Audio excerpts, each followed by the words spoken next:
Hi there, everyone. My name is Raul Carvajal. I am the Games for Change Festival producer.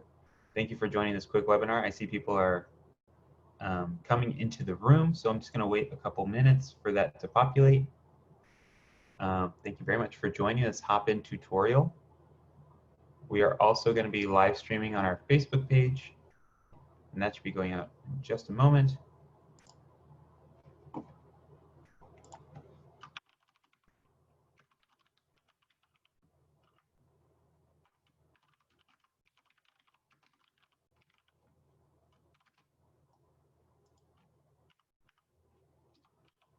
I'll get started here in a second.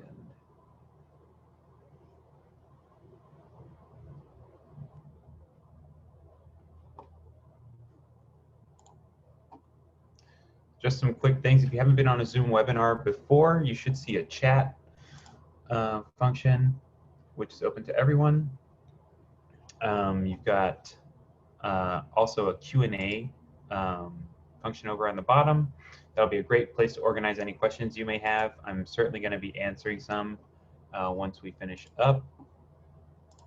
But the purpose of the call today is really to help everyone feel maybe a bit more comfortable with a very big change that we've made this year. Games for Change Festival has gone virtual. We've been spending better half of the last 6 months preparing for this moment, and we're really excited to be doing this festival next week, finally, from the 14th through the 16th. And I'm really happy in particular that we haven't needed to compromise on all of the great programming that our community has come to know and love. That is all being replicated as much as possible on a virtual platform called Hopin. And that's what's going to let us do all of the great things that you've come to expect from us at the festival, including talks, webinars, workshops, roundtables, all of the networking stuff that we love will all be present. And I want to take this as an opportunity to just kind of introduce you to that platform so that you feel a bit more comfortable next week when you're jumping in. And of course, there will be time for questions, and you'll be able to watch this as it's recorded on our Facebook page as well. So I think with that, I'll just get started.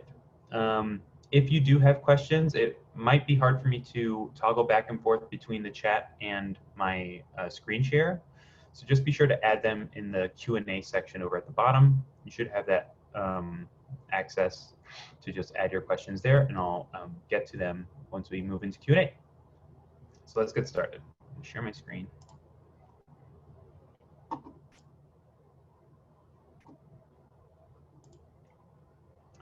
All right, you should all see this now. This is Hopin, and this is actually the registration page for our event, which some of you might be familiar with already. The URL is up top here, hopin.to/events/G4C 2020. I'll copy that in the chat as well for you. For anyone that hasn't registered yet, you certainly can. But the move here, of course, that you'll see for the attendees is lots of descriptive information about the event. And certainly you'll see our great list of sponsors. Thank you to all of them for their immense support. Couldn't have done this event without them. We've certainly got a schedule here as well, a very long schedule, as you can see. We've got plenty of content to be showcasing over the course of our 3 days. In general, the event will take place from about 9:30 a.m. to about 7:30, 8 o'clock p.m. And that's Eastern time from our US time zones.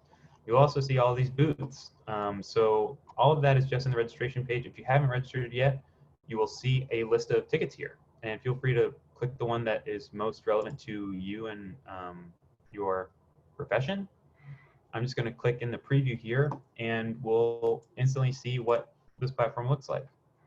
Right now, most of you, if you jump into the event, will only be able to see this, right? We'll have access to the chat room, which I'll get into, But I want to show you what that might look like a bit later, right? And what it might look like live. So I'm going to go ahead and do this organizer's preview. And that'll just show us a bit more information, right? So you'll notice over on the left, you've got your main navigation bar. Hopin is comprised of essentially 5 different sections, all of which we'll be using. So you've got the reception area, and that is essentially a landing page for when you enter the event through traditional means, right? And that's where we are right now. Again, it replicates a lot of that information we just saw, the list of sponsors, the schedule, as well as the list of booths. You'll notice that each of the scheduled items will have a time listing. It's important to remember that that's in Eastern time. It might translate to your local location as well. And then we've got a title of their session and of course a description of it. All of that is just giving you some very quick upfront information to know how to navigate around the platform, as well as some descriptions of these 5 sections. Next to reception, or under it rather, you have the stage. That's our live main stage. We've programmed most of our single talks as well as our keynote speakers and also our couple of panels on the main stage here. We've got plenty of awesome things to check out there. And then in the sessions area directly below that, we have what we're labeling as some more interactive and engaging sessions for the attendees that are of different formats. So we've got roundtables, which is a totally new format that we've introduced for this virtual festival, which is in general going to be about a 60-minute session, 40 minutes of which will be comprised of a panel discussion, and the last 20 minutes or so, which will be open discussion with the attendees. We'll get into some more features of the roundtables in a second. This sessions area will also have our Q&A rooms for the main stage. All main stage speakers will be asked to join a Q&A afterwards, and you'll have that opportunity to kind of continue the conversation there. We'll also be bringing back our Meet the Funder sessions. Big change from last year is that those no longer require advanced sign up, since we're no longer limited by a physical room size. Anyone can join those, and those are all listed in our schedule as well. And we will also be doing workshops in the sessions area as well. So lots of programming happening there. The networking tab is a speed networking function, essentially. I'll get into that in a second, but essentially it will randomly pair you with another attendee who's in the same part of the platform, and you'll be able to have quick 5-minute conversations and cycle through random pairings with others. That'll be a great way to network throughout the event, as that will always be open. Then we've also got the Expo area. Expo area is awesome. If you've been to the Games for Change Festival before, you will remember our marketplace, where we showcase lots of vendors, organizations, companies who are showcasing their games and services. And also, we've got the G4C awards nominees, usually in an arcade area where you can play those games. We've replicated all of that here. You'll be able to see virtual booths, and I'll show you those in a moment, that talk about those games and services all throughout the festival as well. So those are the 5 main parts. We'll dive into each of them in a second. I also want to show you the right side of the screen has this chat room. The chat has been super healthy. Thank you for everyone who's commented here and started some of the networking, introduced yourselves, and given some words of encouragement and excitement as we prepare. You'll also have this polling function over here in this tab. This is organization controlled, so we will be sending out some polls over the course of the event. And then, of course, you've got this interactive people directory. This is a stellar function. I know that many of you will be sort of missing the random hallway conversations.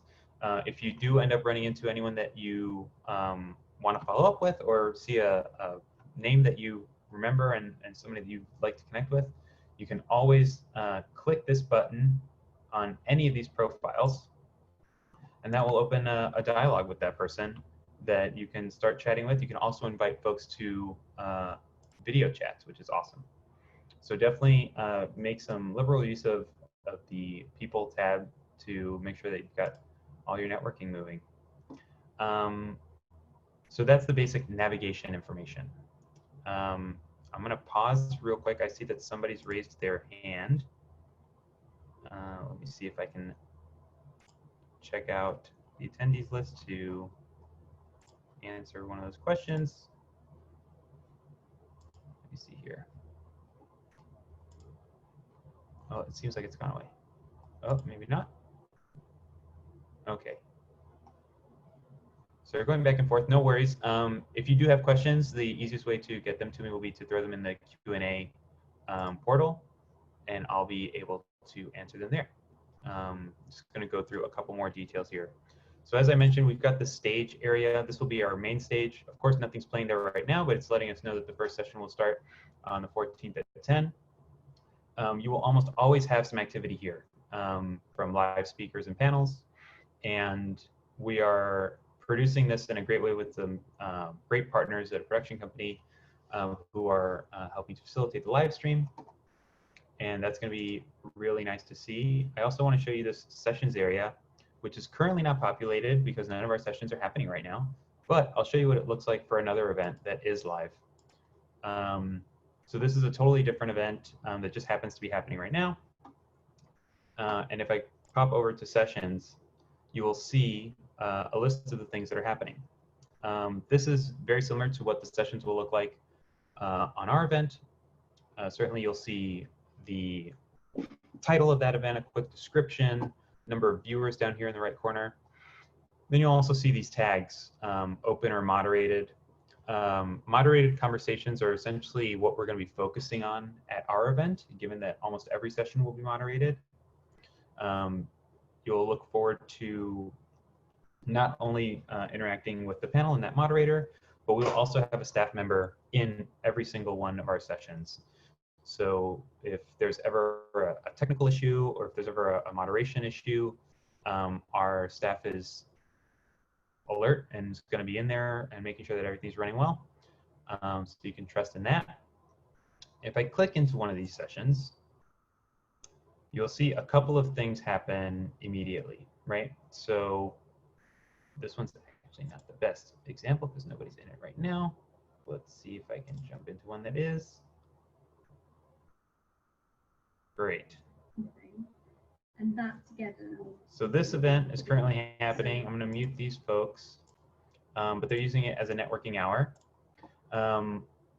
What you'll see, right, is that you've got these 4 panelists who are speaking. One of them is screen sharing, and we've still got the chat over on the right. Main difference, though, is that the chat now has a session-specific chat as opposed to the global event chat, which we were looking at before.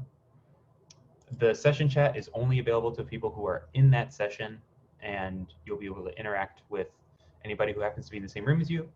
But the event chat, of course, is global and accessible no matter where you are on the event. And that's really handy if you want to toggle between without necessarily needing to go to a different page. In this video wall, we'll see a couple of key pieces of information. Of course, the title up here in the top left. On the right, we'll see that they're recording, as well as the number of current participants who are sharing their video and audio, as well as the number of current viewers, right? That's the number 4 there. You'll also notice this blue button, Ask to Share Audio and Video. What's great about this platform is that at certain points, we'll be opening it up such that you, the attendee, will be able to ask your questions either in text in the chat or actually just sharing your audio and video and becoming a part of the panel for a second to give your comment or to ask your question. That's going to add, hopefully, another great layer of engagement. On top of that, you have lots of control over what you want to focus on here on the screen, right? So I can double click any of these windows and they will maximize and move the rest of the panelists over to the right. I can do that with a panelist as well. And in order to bring it back to that general gallery wall, I just need to double click it again. And that's all there. I've also got independent mute controls for each of these windows, which has been great. And by and large, this is what most of our sessions will look like, depending on the number of speakers, of course, that are on there. Another bit that I'd like to show you with regard to the expo area are the booths that we're creating. This event's got a bunch of them, but I can actually show you the actual booths that we'll be using. We're making some liberal use of this feature. We've got lots of great content in here, and you'll be able to distinguish what kind of thing the booth is meant to share based on these booth icons that we've created, right? So as I mentioned, the Games for Change Marketplace, generally we have the G4C Awards Arcade, and that is being replicated with virtual booths for each of our nominees here. You've got an icon that just cleanly denotes which ones are part of the awards arcade. And you've got the title of the game as well as the category that it was nominated for. If I go into any of these, you'll see a trailer for the game, right? And just a bit more information about it over here on the right, a full bio, a link to the game's website, right? And then you've also got a learn more button, which will, generally speaking, link you to a store page where you can find the game and try to play it. But we're not only doing games here, certainly. We've got other experiences as well. This pink icon will denote the XR for Change Immersive Arcade. And you can click any of these to essentially have a very similar experience, right? You'll have a video that explores and shows you more, as well as a button that will let you be directed immediately to where you can actually find the official webpage. On top of these two offerings, you will also have lots of booths that are the traditional sort of vendor that you might see at the Games for Change marketplace. And those folks are going to have live sessions, in fact, where you'll be able to not only click through and see a video, but actually have this populated with a live person, very similar to what we saw in the sessions area, actually. And they'll be there to answer questions about their product, or about the game, about their service, their company. And what's great is that all of these booths still retain this chat function, right? So you'll see that there's a specific booth chat that works exactly the same as the session chat, right? It's specific to this booth. And you'll be able to ask your questions there, or also ask them live. So that's the expo area. Networking, as I mentioned, is relatively simple. You just click this button here. It'll do a quick audio and video check. You can apply for it. And then it will start trying to pair you with someone else who's in the networking tab as well. We'll have some set times where we advertise this function, but what's great to know is that this will be available at all times throughout the festival, right? You can do this at any point and you'll be randomly matched with any other attendee who is looking to network. The same is true for the expo. We do anticipate to have lots of our vendors in there in person, but their times will be slightly staggered. So we will be advertising specific hours over the course of the day, such that you will know exactly where to go when. So that brings me to my last point, which is how do I know what to do or where to go when? You've got a couple of options, and we want to make it very clear what those options might be. First off, on the reception area, if you scroll down, you will always see a list of sessions, right? And again, this is listed in Eastern time.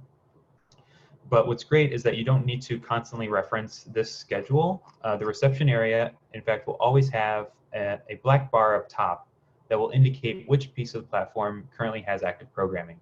And if we go back to that other event that we were in, we'll see exactly that. What's happening now?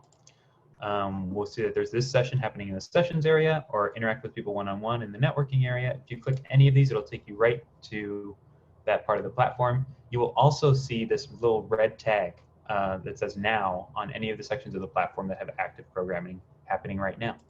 So those are all some visual reminders. But on top of all of that, you can, of course, take a look at our online program, which is actually being shown on Sched. So this is the same program that we've used for the last couple of years. I believe the last 4 years we've put our schedule up here. And this will match exactly to what you see on Hopin, but just adds a bit more information that Hopin doesn't allow for, right? So you can click any of these sessions. Again, the times are listed in Eastern. So you can click these and you'll instantly receive some information about the speakers, as well as descriptions on the actual session, right? You will also be able to share some social information if you're particularly excited about any particular session. You can share that on your social. You can also add any session that you'd like to the calendar. You have a couple of calendar invites for any of the sessions that you decide to add that way. But what's great is that once you do have that calendar integration on Sched, it will translate all the times to whatever your local calendar might happen to be. On top of that, you don't just have the actual schedule for all of the sessions here. You can filter them by a couple of different key categories, right? So of course, we've got our 4 tracks of programming, civics and social issues, games for learning, health and wellness, XR for change, and then the special sessions and events that will cover more of the networking, announcements, meet the funder, that sort of thing. All that's listed here, and you can, if I only want to see the civics and social issues stuff, I can isolate that and it'll all come through.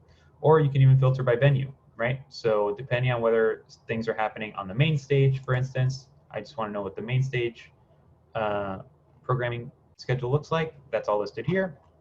I could also do that for the sessions area or for any other part of the platform. So that will hopefully make it a bit easier for you to understand what's happening at a glance, or even to prep for the future if you want to know now.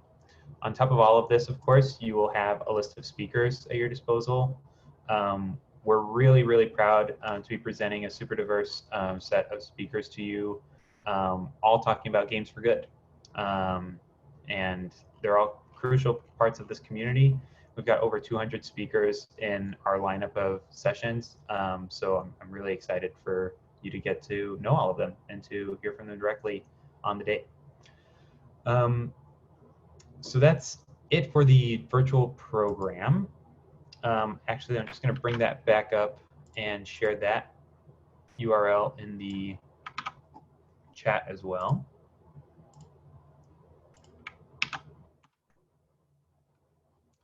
And I'm going to take this as an opportunity to stop my screen share, go back to just me, and now I'm going to be reading through some of these chat things.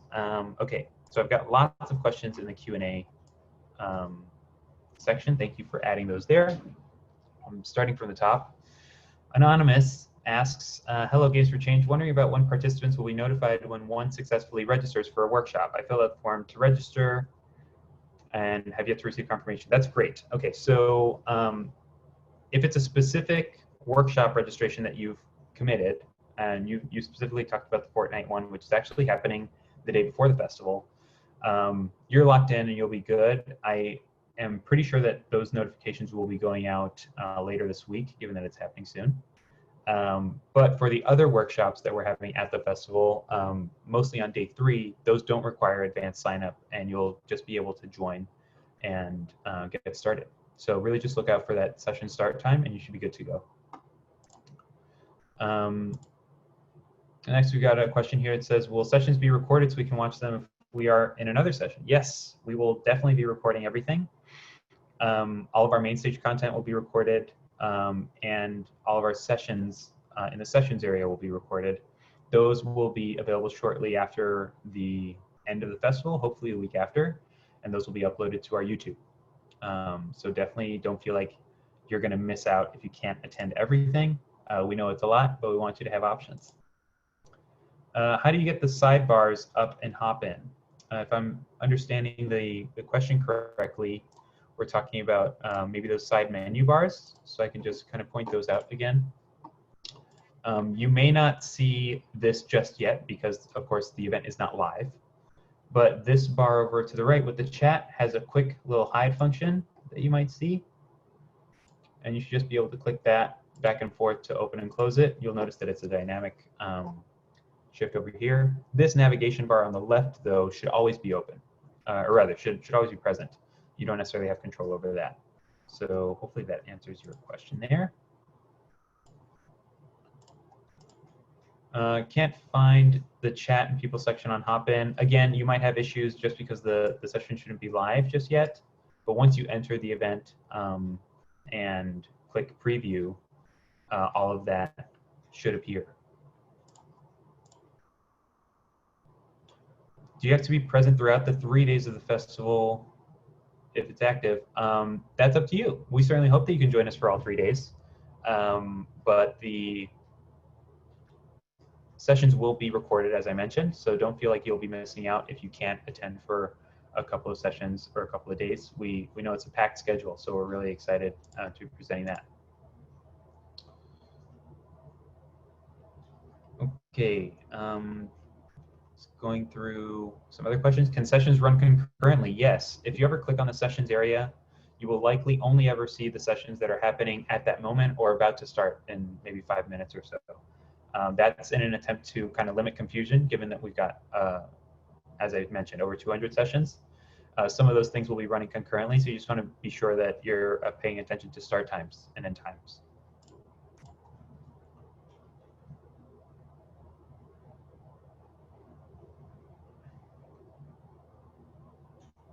Given that we don't appear to have access to most of this yet, will there be time to get acquainted with these menus before GPC begins? That's part of the reason why I'm doing this brief right now, but what's great is that you'll receive a notification from Hopin, I believe half an hour before our official session start time, and that will allow you to just familiarize yourself a little bit more with exactly what I'm talking about. You can mess around with the chat and all these other pieces of the platform.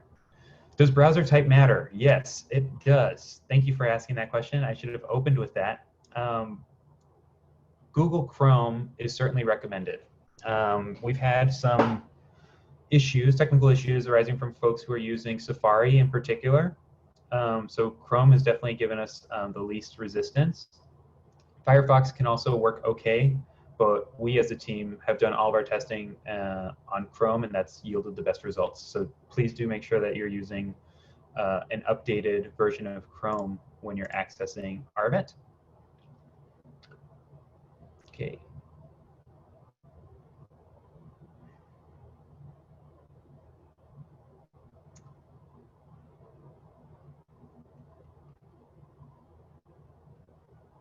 We've got another question here. How do you find commonalities or networking?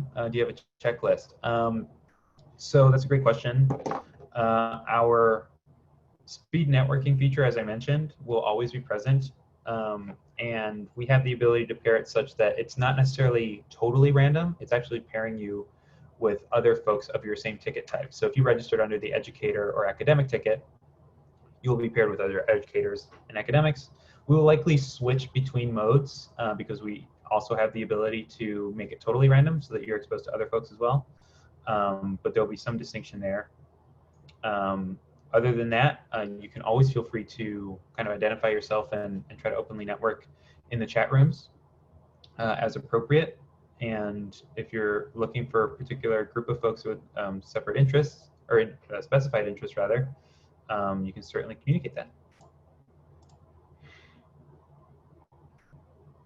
Do you have to have video in the expo booth? That's a great question. The video options in the expo will likely start just for whoever the docent of that booth will be, whoever the representative is who's managing that booth. You'll see their video be on. Your video does not necessarily need to be on to view it, right? You can certainly request it if you'd like to be, but it's not at all mandatory. You can stick to the chat if that's your primary means of communication. No worries. Any place to apply for booths? That's a great question as well. So many good ones. Yes, there is. I'm going to pull up the application. If you're interested in applying for a booth, you certainly can. It's down to the wire. We're hoping to get these in as soon as possible. So if you could fill those out today or tomorrow, just so that we have enough time to approve it and look over the booths, you can certainly do so. I'm just going to get this form for you. And I'll post it in the chat.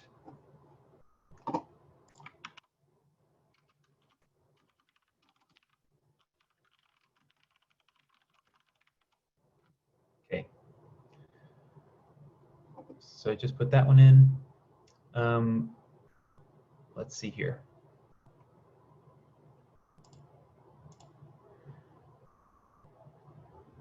Will Zoom links be available once you click on their names or different topics being offered?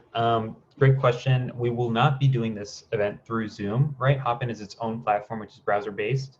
So you won't need to expect any separate Zoom links. We don't want to be confusing folks and hopping them or showing them all the way around all these different platforms. We're centralizing all of it on Hopin.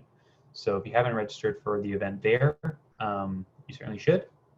But no need to mess around with any of these other Zoom links. It'll all be isolated there. A couple of questions about the playable booths. The booths themselves that are showcasing games or immersive experiences are not live demos. You're not going to be immediately able to play those games there. Unfortunately, it's just not functionality of the platform. But we're using it as a space to certainly talk about those games and showcase some of the great work that we're honoring separately through the arcade or through the award ceremony itself. And you will be able to click on the blue sort of call to action link, and that will bring you to wherever you can access that game or immersive experience. So if it's a VR headset or if it's a VR experience, all of those platform details will be listed out there, and you'll be able to see exactly what you might need if you do choose to play it. Sorry if that was confusing when I talked about it earlier. How long are sessions that are recorded available for? They will be available in perpetuity.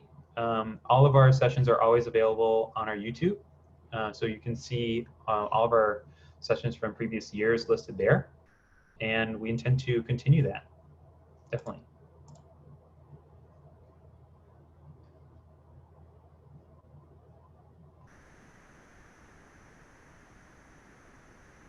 Is there a way to change the schedule times on Sched/Hopin to reflect your time zone location? This is a very good question, Heather. So Sched will change to your local time if you're using the app and connecting individual sessions to your calendar, right? So as soon as you do that import, it will shift all the times to your local time zone. Hopin, I believe, should be reflecting not just my local time zone, which is Eastern, and which is the time that we're programming the thing on, but should also be automatically translating for you. So if that's not working, please be sure to let us know, and we'll be sure to report it to the platform. What is our YouTube? It is G4C, I believe, maybe Games for Change. I can double check that. But if you Google Games for Change, or if you YouTube it rather, you should see our channel pop up directly. Yep, so it's youtube.com /user/Games for Change. And I will put that link in the chat as well.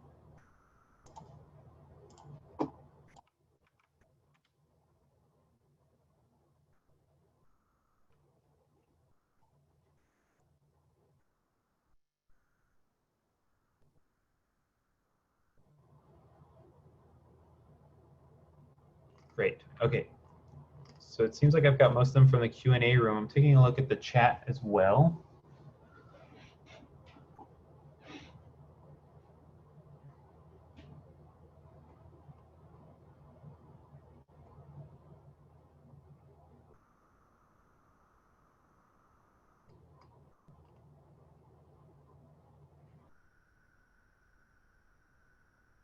So when we click the link through Hopin, will we be directed to the session?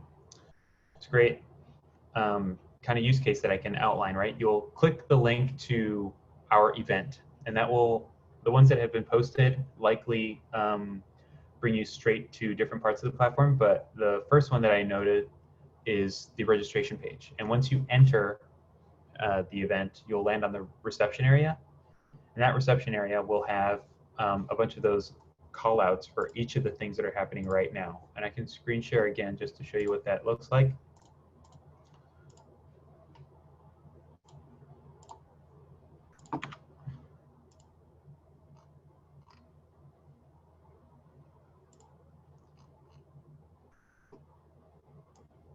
You will likely see specific links sort of pop up throughout our chat room here, and our team will be constantly sending new updates relevant to things that are happening. But as soon as 10 a.m. on the 14th rolls around Eastern time, you'll see a large black call out say, what's happening now? And that will appear right here. It was on this other event that I had been looking at. Doesn't seem to be there. Ah, here we go. So this event is a totally different event that's happening right now on Digital Commerce Today. And as you can see, there's this session which is happening right now. It's also indicated by this little red bubble. If I were to click this from the reception area, it would take me straight to the sessions area where I can see everything that's happening right there. I'll just click on whichever was appropriate. This was the one that's happening right then.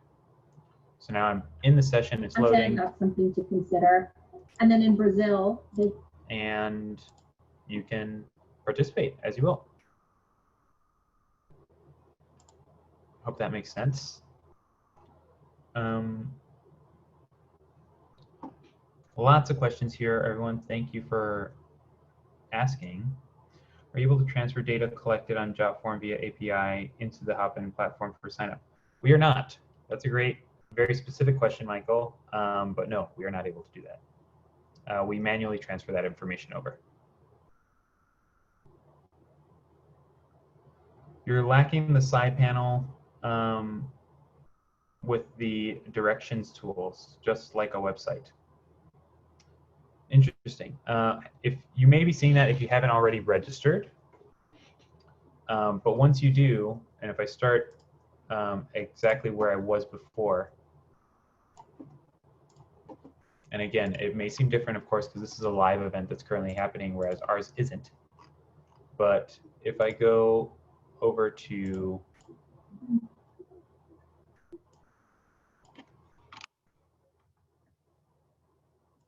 actually, I want to cut this.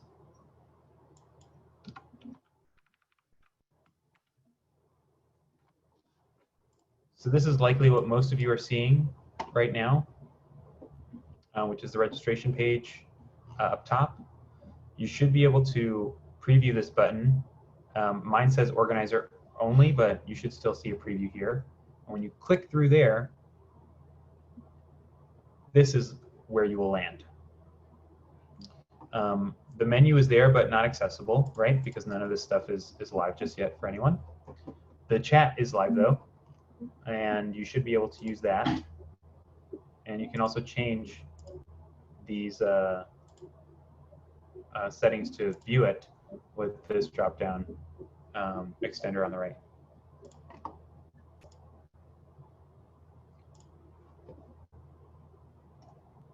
Okay.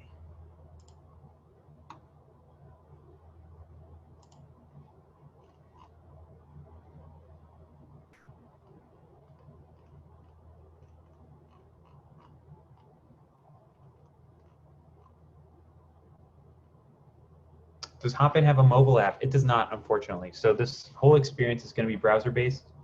We do encourage you to be using Google Chrome on an updated system. There is no mobile app, unfortunately. You can download a mobile app for the Sched just to access our schedule, but that is a separate app that does not connect directly to any of our sessions, unfortunately. Sessions will be recorded. We'll be uploading them to our YouTube the following week after the sessions air, and they will stay there. So hopefully you will be able to reference them at your leisure if you're not able to join us live.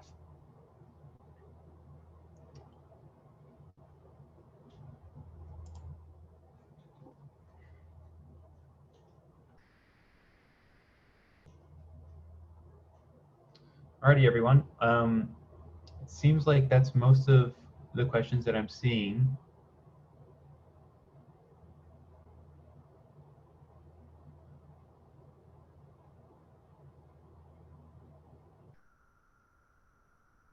Again, for those of you that are having time zone issues on Sched,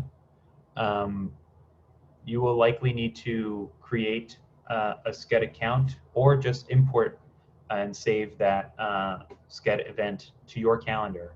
And once you do so, it should convert. The system does know that all of it is programmed in Eastern, but doesn't necessarily make it as obvious as we would like to, which is why we're going to be reiterating that in as many places as we can.